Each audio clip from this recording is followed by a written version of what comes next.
Hi everyone, it's me, Farrah. Time for another video. And this video I thought was quite an important video to do.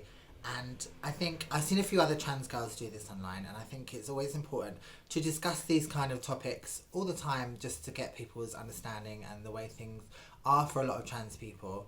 And I'm going to be talking today about why trans women become escorts. Now, of course, as I always say on videos, these are just my opinions and my views and my experiences of being a trans woman for over 20 years and my experiences of life in general and all these aspects, and including the aspect we're talking about today of being a trans escort. Now, you have to remember that when I was younger, as I said before in loads of videos, things were a lot different. Back in the 90s when I transitioned, the late 90s when I transitioned. Things were very difficult. We didn't have a lot of the laws in place that we do now, where they can't discriminate against you for being trans in the workplace and things like that. And before I went into escorting or porn or any of those things, I tried to get a normal job as a woman. Now, bear in mind, I'd not done great at school. I'm not stupid, but I'm not academic, so I'm not very good at doing exams and things like that. But I have common sense, and I've been able to do pretty well for myself regardless. But the point I'm trying to make is that when I was younger, I already knew that I wanted to be live my life female. So I knew that I wanted to transition at some point. I just didn't have the courage or the understanding or the information and knowledge that I needed when I was younger to be able to do that until I was a little bit older. But so I didn't really do great at school because transitioning was already on my mind at school, and I wasn't really focused on things I should have been focused on because I was thinking about something else. So I tried to get normal jobs as a woman after I transitioned. I worked in a couple of bars and things like that, straight places, and places that didn't know that I was trans as well. And looking back, I kind of think, oh my god, that was so dangerous. But at the time, you don't really think about things like that because you're just focused on being you, and you're focused about working and earning a living and all of that kind of stuff. It's quickly dawned on me that I was never going to be able to get a decent job that paid well enough for me to transition and pay for my surgeries and my lasers and all of that kind of stuff, which is the position that a lot of trans women find themselves in.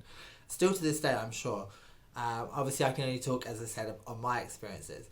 So I got to the point where I thought, okay, well, I want to get all these things done as quick as possible so that I can enjoy my life authentically for as long as possible as I can while I'm still young, and I want to have my surgeries done and things like that. So for me, the only viable option was to become an escort so that I could afford to get things done that I wanted to get done. And I'd been for so many other jobs, and I remember going for Topshop, and you had to sit in a room with other people, and you all had to kind of so they could see your dynamics with other people and stuff. And I can remember every time I went for any of these kind of jobs, as soon as I started talking, I could see the realization, oh my god, this is a trans person, or probably in their head, this is a man in a dress. And I could see straight away that I wasn't going to get the job. They weren't even going to contemplate even thinking about having me in their workplace.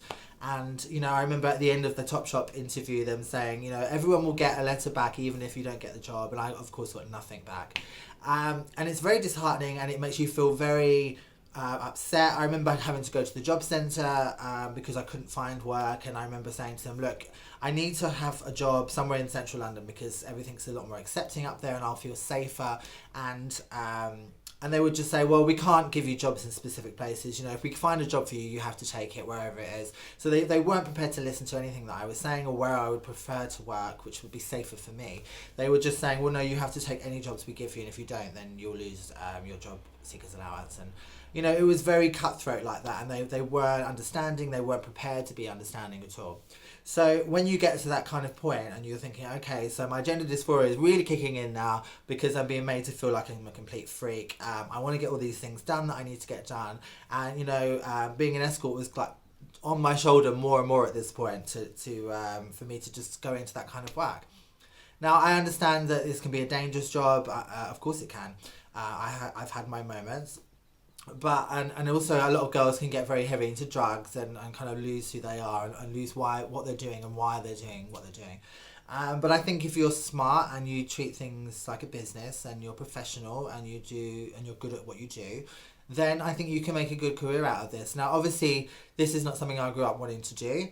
I probably won't ever be able to get a very well decent paid job unless I'm very lucky from contacts from other things that I could possibly get into. Or maybe I could still get a normal job if I worked really, really hard to do it. But the thing is, I'm approaching 40 now, and I've been doing this for a very long time. I'm comfortable with what I'm doing. I'm used to this. I know how to do this. I'm very good at what I do, and I'm very professional. I've carved a career out for myself. And for all those people who say that sex work is not work, this profession has been around before any of the jobs that you all do were even invented. So before you come for me, it's a valid form of work. I'm not claiming off benefits. I'm not taking from the state. I'm earning my own money, and I'm being honest and truthful and hardworking. And I think that a lot of girls get bad. A lot of trans people say that people like me give everybody else a bad name. But at the end of the day, we're just trying to survive, and we're trying to earn a living for ourselves, and feel like we're honest, decent people, which we are.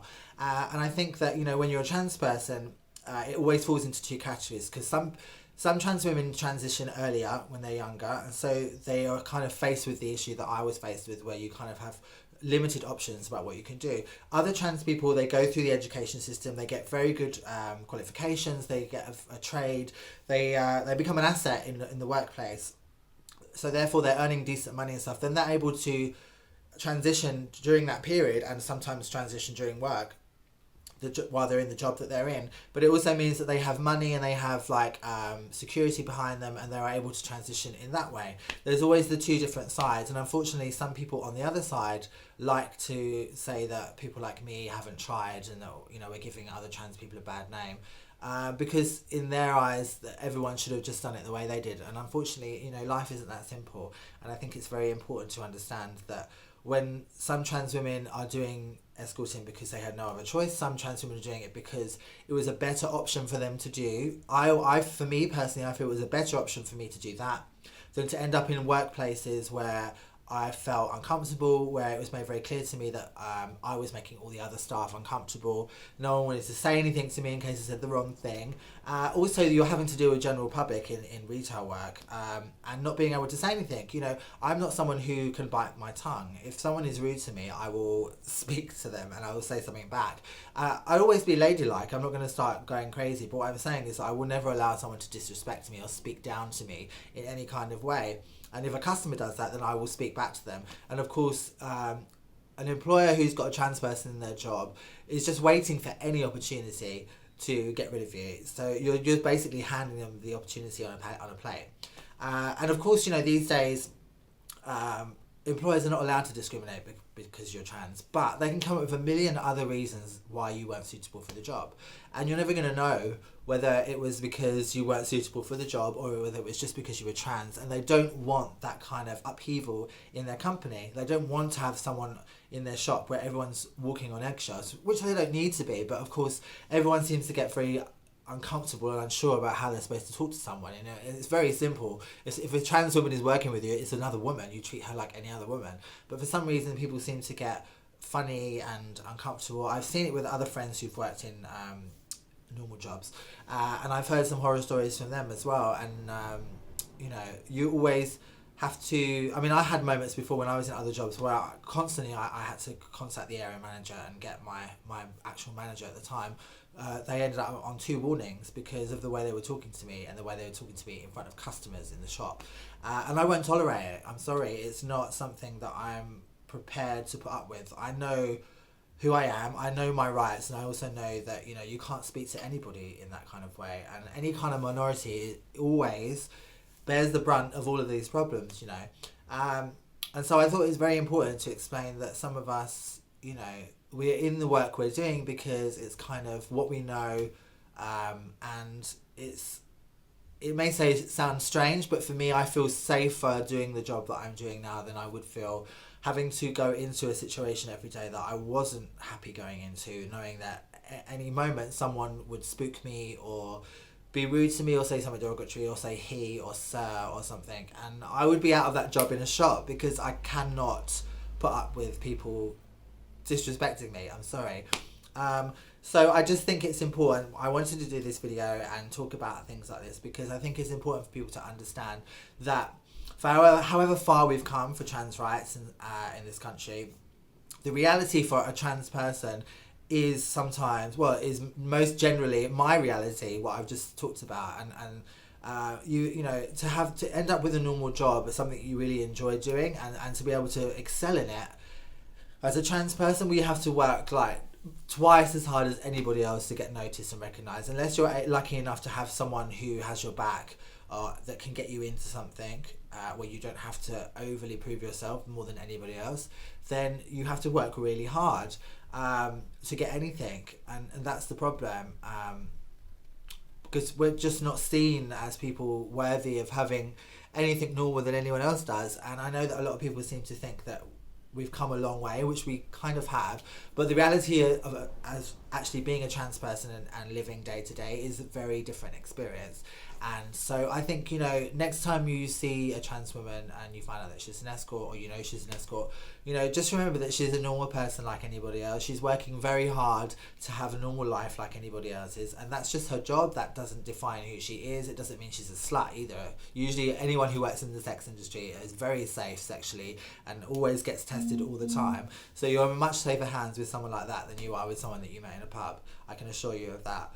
But yeah, just next time you speak to a trans person, if you know, or you find out halfway through a conversation that they're an escort, if they actually do tell you, because obviously sometimes you don't want to discuss things like that because you'll always be judged about it. Just think that, you know, we're hard workers, and, you know, we're trying to survive like anyone else, and we're making the best out of the situation that we've been put in. And I'm sure in the future, when I'm a lot older, things will change drastically for trans people, and they will be able to excel just as much as everybody else does. But at the moment, things are not always that easy for us, and, you know, sometimes we have to make the choices that we make. And I personally, I don't regret any of the choices I've made. I'm not ashamed of anything that I've done or did in the past. All of those things have made me who I am and got me to the place where I am now, and I can honestly say that I'm the happiest I've ever been as an adult now.